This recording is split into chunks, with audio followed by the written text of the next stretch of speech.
Where am I? What's going on? The last thing I remember is fighting a lot of guys and then nothing. Just darkness. Eternal darkness. Yes, exactly. Yeah, I definitely think I'll pick Sheeta. up. Yeah, I'll definitely Sure, what's save going my on Rangers outside so here? they can run in I've with been their here the swords. whole time. Jesus! Sheeta, we've been over this. I think don't my like it Rangers when you can watch do me more sleep. with swords. Okay. Implying I don't. I am the riverman, or decided I to go am back in the here for river now, woman. so It that doesn't you can really actually, matter. I just love head to up ride to in my fights. boat. Would you care to join We have me? to fight you. Sure. Fine, you just have Where to will walk we really go close. today? Do you want That to will Pokemon with me? I Oh, don't it's think- like a... I see. I don't think I see you can where- ask I see anyone what if that's they all want to about. It's poke. like fast travel. Okay, I'll Pokemon with you. La la la, why don't you sing with Why do people have to like arm It was a nice joke. heads and ears? Good job, Max. Okay, let's Oh, find here. Okay, abandoned. That was my last one. Are we going this way, Brad?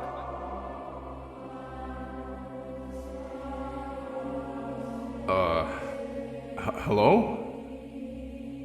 Hello. Who are you? What is this place? This is the graveyard of dead Let's Plays. Dead Let's Place? This is where all of Mings' unfinished projects end up. Okay. Wait, so why am I here? The last episode of Gaiden Abridged was uploaded on September 27th, 2018. Oh. Oh, that's not good. Luckily for you, this is a revival shrine, and there's one charge left. Do you wish to revive the series? I guess? I think people really want to see it return. I read the comments.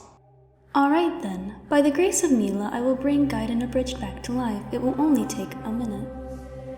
So, it's been nearly 2 years, right? I'm curious. What has happened since 2018? What has Manx been up to? No! Fuck! I'm so fucked. No! Fuck! Oh, there goes my healer. Ah! Shit. No, it's just all left at this rate. Oh no. No! Not again! Oh. Hey, on second thought, maybe we shouldn't revive the series after all. I'll just go back to wherever I came from and, Too late, sucker. Enjoy your return to Valentia. No, wait! Fuck. Ah, shit. Here we go again. Hello ladies and gentlemen, my name is Mangus, and I welcome you guys back to the yearly annual episode of Gaiden Abridged, the series where I try to make Gaiden into a somewhat entertaining game by speeding up the footage greatly and cramming it full of time-consuming memes, edits, and shitposts so that the people watching this mess won't kill themselves out of boredom. I have at long last decided that the only way I can get some peace and quiet from this monstrosity of a project is to finish the goddamn thing once and for all, because I know if there's one thing I'm gonna have to deal with for the rest of my life if I don't, is the continuous comments I keep getting on every other video asking for the next episode. Don't get me wrong guys, I like that you like this, but I'd lie if I say this has been an enjoyable journey for me. But hey, watching me suffer is why you guys come here in the first place, so who am I to judge? Now, one of the reasons why it's taken me so long to get back to the series is that I managed to lose my save file. No, Gas did not delete it when it took over in the previous part. I managed to do this all on my own. So, because I just love you guys so much, I have suffered through replaying Gaiden all the way up to the point where we last left off. And I can tell you guys that if it wasn't for the ability to greatly speed up the emulator and watch a movie in the background while pressing auto assaults, I would have never had the strength and fortitude to get through this. Anyway, you're not here to listen to my excuses, so let's get this show on the road. Let's start off where we left off, right after clearing the Fear Mountain Shrine. And ahead of us we have, oh dear, this place. Nuibaba's abode. And for some weird ass reason, this map has intro narration? It's not even Alm or the chapter's boss speaking, there's just some weird ass narrator guy that is all of a sudden inserting himself into the story. Oh Alm, why do you go on this fearful mountain? What in the world could exist? Man, this is just like me every time I start up Gaiden. Mangs, why do you go into this shitty game? What in the world could exist in here? So yeah, if you hated Nuibaba's abode in Echoes, I am pleased to inform you that it was just as cancerous in Gaiden, maybe even more so. It really pulls out all the stops. The only way for your units to get up to the final boss is by going the long way around, and oh boy is it long. Technically, infantry units can scale the front mountain, but they do so very slowly, and have fun being peppered by long-range magic and arrows as you do so. And here's the big bad himself, Nuibaba, and yeah, he was a dude in this game. Wow, be careful who you call ugly in middle school, guys, they might just go from this to this. To be fair, I wholeheartedly agree with the Echoes redesign. There's never anything wrong with more titty in my Fire Emblem. And hey, it's a bit of a running gag at this point that joining the Duma Faithful gives you an insanely big booty, so it also makes sense that it gives you a great rack to go along with it. No wonder why so many girls offer themselves up willingly. So anyway, Nuibaba. He has pretty scary stats, a magic ring that increases his spell range, and access to the ever-deadly Medusa spell, which reduces the hit points of any unit it hits to 1. While not dangerous on its own, when combined with all the other shit you encounter in the abode, he is an extremely tough boss to fight. He's flanked by spellcasters, bow knights, and also one of the new plagues of the Gaiden endgame, enemy slayers. These guys are pure evil. Their resistance is super high, they're fast enough to double pretty much anything you have at this point, and they're super hard to kill. Honestly, the Slayers themselves are far more dangerous than anything else you'll encounter on this map, including Nuibaba himself. Anyway, that's enough chit-chat for now, let us go. You may notice that my army looks a bit different due to me having to replay my save, but at the very least I kept my villager promotions the same for the sake of consistency. So that means Gold Knight Cliff, Sage Tobin, and Bow Knight Grey. However, I did let the AI do most of the battling for me, which resulted in some pretty hilarious results, as some of my units got ridiculously busted while others fell behind. One of the completely unexpected MVPs of this route is none other than freaking Force. And if you're a bit confused, this is who became Forsyth in Echoes. In the name of Sophia! Yeah, this is one of those redesigns where they took a lot of liberties. They don't even look the same. Force looks a bit like a fuckboy, honestly, and I kinda prefer it. In this run, he is absolutely ridiculous. He's a pre-promoted Baron, his stats are insane, and I've also given him the Quick Ring, an item obtained at the end of the Fear Mountain Shrine that I previously lost out on in Gast's playthrough because, you know, Gast apparently thinks treasure is for casuals. The Quick Ring, better known as the measly Speed Ring in Virgin Echoes, gave 10 pathetic points of speed and 1 extra move. However, in the Chad Gaiden, it sets your speed to motherfucking 40 and gives you 5 extra move. There's just something extremely entertaining about watching Force outrun my cavalry while dodging every single attack that the enemy throws at him. Seriously, this item is busted, and I love it. After dealing with the initial pack of enemies, I realized that because I'd like to get this episode out before 2021, I'll do a little warp and warp into the abode, but it's packed with a very nasty assortment of enemies. If I warp a physical tank in there, the wizards will get me. If I warp a spellcaster in, the slayers will get the job done. I think about sending Force in because he's relatively tanky in both areas, but the issue with Force is that while he tanks well, almost every single enemy in the abode attacks from 2 range, so he'll mostly be a sitting duck in there.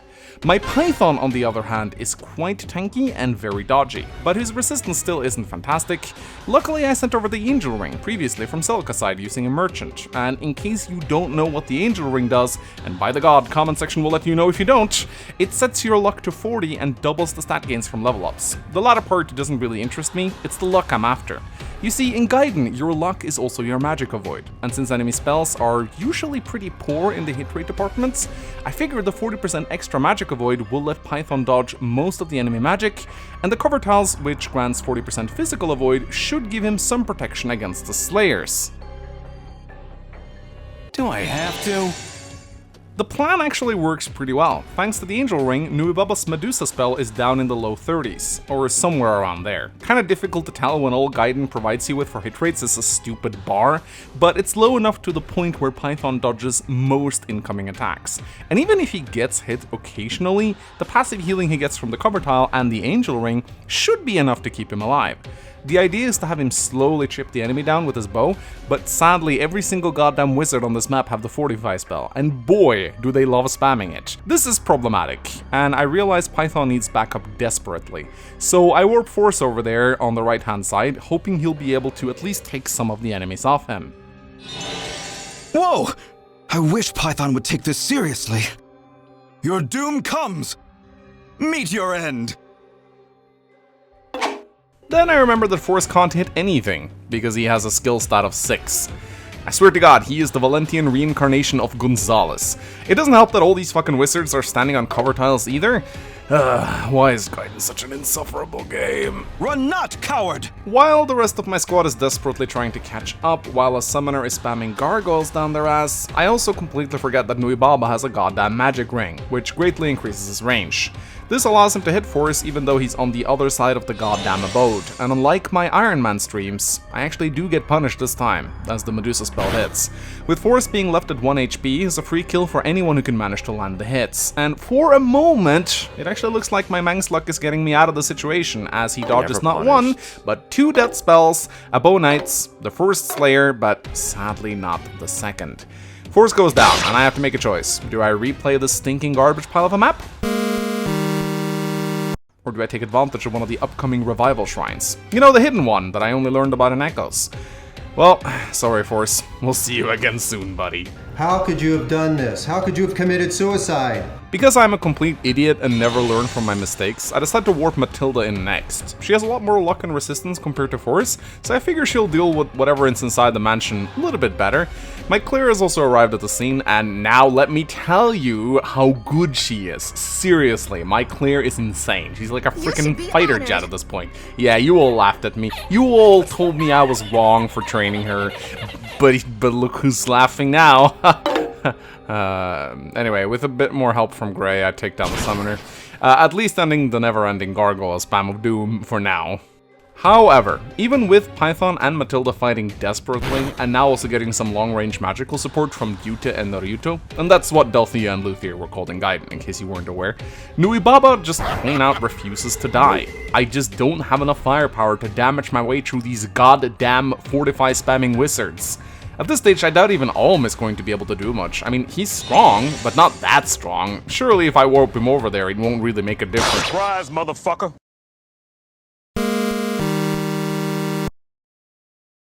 Seriously, Gaiden? This is just how I'm supposed to deal with anything? Just warp Alm in there, let him deal with it? I mean, it's absolutely dumb. It really is stupid how much better Alm is than anything else in this game. You guys talk a lot about how broken Dimitri is in Treehouse is. Oh, he's so strong, look at all the damage he's dealing. Well, Gaiden Alm just straight up deletes anything you send him at. It's absolutely dumb. Like, why do I even need other units at this point? Like, Alm can just fix this on his own. That's how big his dick is. It's stupid. Don't worry, Celica, I'll crush these bastards. Anyway, after what feels like an eternity, I eventually take down the wizards, and the slayers fall as well, and once I deal with the final Bow Knight, this goddamn level is conquered and I never have to play through it ever again. Thank Mila. Inside the abode, or I suppose underneath it, we find more characters in jail cells. A true Gaiden trope if I ever saw one. Funnily enough, when we free these people, the first thing they say isn't anything like, thanks for freeing me, or I can't wait to go back to my family, but I'm a traitor. Wow, thanks, you must really have enjoyed your stay in the cell. In the cell next door, we find Tita, better known as Tatiana in Echoes, and I must say I like the latter a lot more.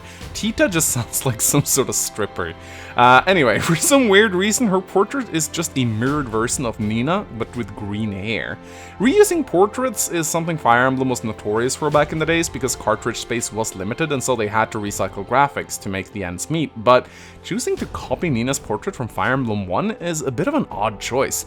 I understand it's meant to be an Easter egg, like haha look it's Seek, haha look he found a Nina on another continent, heh wink wink nudge nudge, but I'm just sitting here thinking it's kinda creepy that Seek literally went to another continent and married a clone of the girl he could never have. Anyway, enough of my brilliant hot takes. Let's take a look at Tita as a unit, shall we? She is a pre-promoted saint, which is honestly pretty useful at this point. You don't really have a lot of these. Her bases are pretty nice, with 14 base magic and 10 base speed, and her growths, well, they're kinda shit, as you might expect from a Gaiden unit, but for some weird reason, she has an abnormally high defense growth of 40%. Yeah, sure, that silk dress just screams protection. With a base defense of 3, however, it's going to take a lot of levels before she actually turns into anything durable, but technically there is a chance of it happening. However, considering Gaiden healers do not get experience for using white magic, this is going to require a lot of grinding, though she does have a pretty nice list of spells. With Seraphim, Nosferatu, and Physic, she's a very nice addition to your team, especially considering Silk does not learn Physic at all. At level 4, she'll pick up Fortify, which, you know, you've seen how good that spell is in this goddamn battle, and Invoke at level 7, and Tita's Invoke actually summons Pegasus Knights, which is kinda nice. She also picks up Warp at level 8, and having 2 Warp bots is also appreciated, and lastly, you also need Tita to recruit Seek down the line.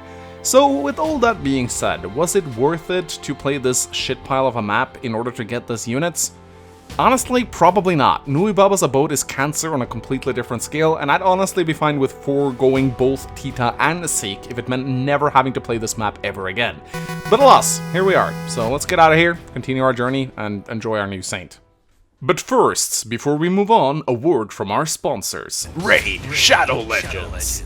Okay, I'm actually not sponsored by Raid Shadow Legends, I just always wanted to say that. Anyway, it's time for the big battle against Seek and Jerome, and if you didn't recruit Tita prior to this battle, you'd be forced to fight both armies at once. However, since we have Tita Von Teese in our ranks, Seek immediately swaps sides, which turns his enemies into... oh no...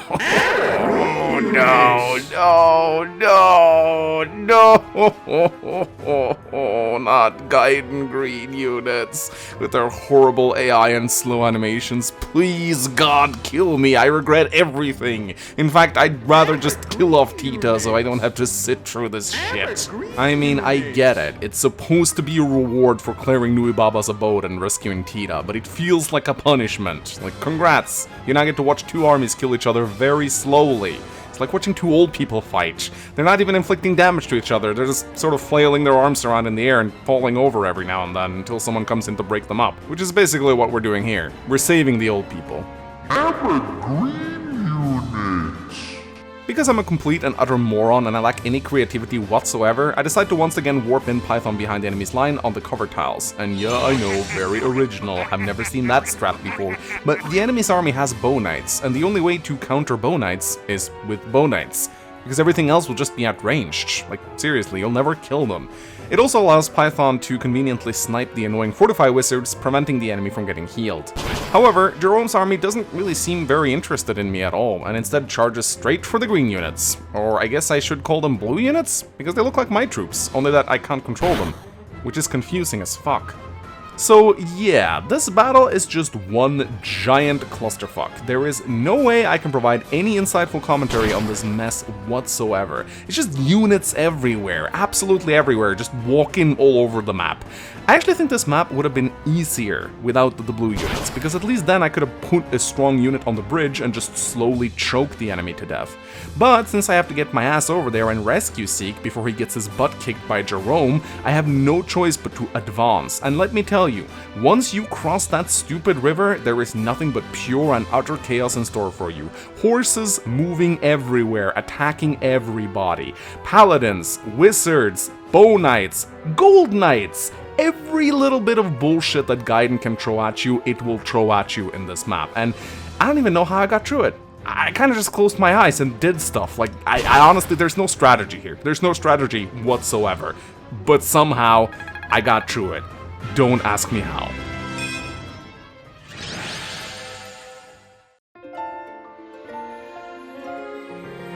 Inside the Regalian village, a villager tells us that he normally hates them darn Sophians and they need to get off his lawn, but since we saved Seek, we're cool, I guess. We also hear that Jerome was a bit of a jackass and that we shouldn't feel bad about killing him. We also get warned that ahead is Dragon Mountain. Oh wow, I wonder what we'll find there. Then we get a rare thing in Gaiden. Backstory, as a villager tells us how Seek was washed ashore on the continent with amnesia and that Tita nursed him back to health, if you know what I mean. Inside one of the only 2 houses in this village, we find the man himself, Seeky boy. Alm wonders if Seek is opposed to the war that he just created, and if he wants to help him join the war he opposes. To which Seek unsurprisingly tells Alm to go fuck himself, as he's loyal to Rudolph. Alm then apologizes for his rudeness, but then Seek notices that Alm has the Mark of Destiny, and that he must join him. Because that's what Rudolph told him to do. Very convenient, much plot.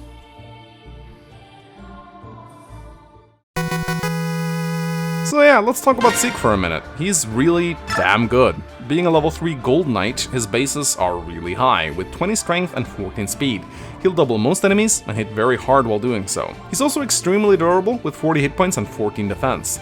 His only really low points are his luck and resistance, so he's not very comfortable against mages and their ilk. Now, being a strong pre-promoted unit that joins rather late into the game, you kind of expect his growth rates to be sort of ass, but oh no, not Seeky boy. He simply does not follow the traditional Fire Emblem rule set. Seek actually has some of the highest growth rates in the entire game. Sure, by today's standards, 20s and 30s may not seem all that good to most of you, but this is freaking Gaiden we're talking about here. Most units are lucky if their growth rates go past 15, and for Seek to have a goddamn 55% growth rate in speed is utterly ridiculous.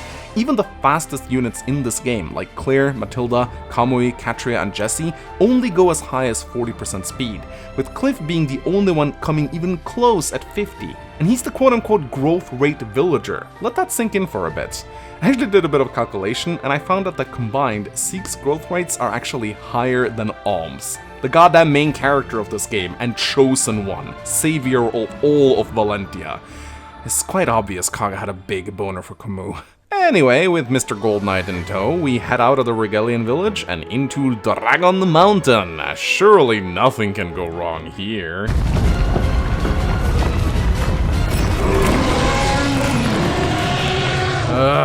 For fuck's sake. That's right, this is the part where you're supposed to stop progressing with Alm until you've cleared the Tower of Duma with Celica, which will disable this trap and allow you to pass through safely.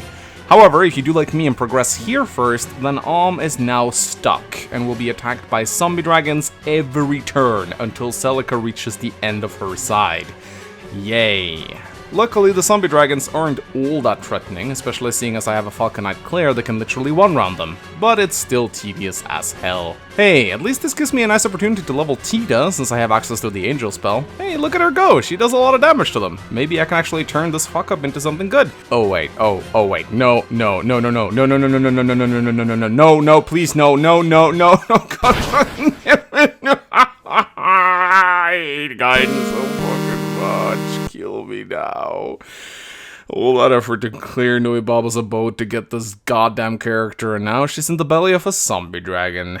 Wow, this game sure knows how to punch you in the balls. Anyway, I am done with Gaiden for the day. Join us next time as we continue onwards with Celica's group. If you think you've seen the worst that this game has to offer, let me tell you it's about to get a whole lot worse. I hope you like life-draining, movement-reducing swamps, because you'll be seeing a lot more of those. At any rate, thank you for watching this episode of Gaiden Abridged. The next episode is already being edited, so I promise it won't take another year before it's out. If this is the first time you watch Gaiden Abridged, there's 9 other episodes you can check out by clicking the playlist linked in front of you. And hey, if you'd like to support my videos on Patreon, that'd be very appreciated. Even if it's just a few bucks a month, it really helps. Anyway, my name's Mangs, thank you so much for watching, and I'll see you guys next time. Bye bye.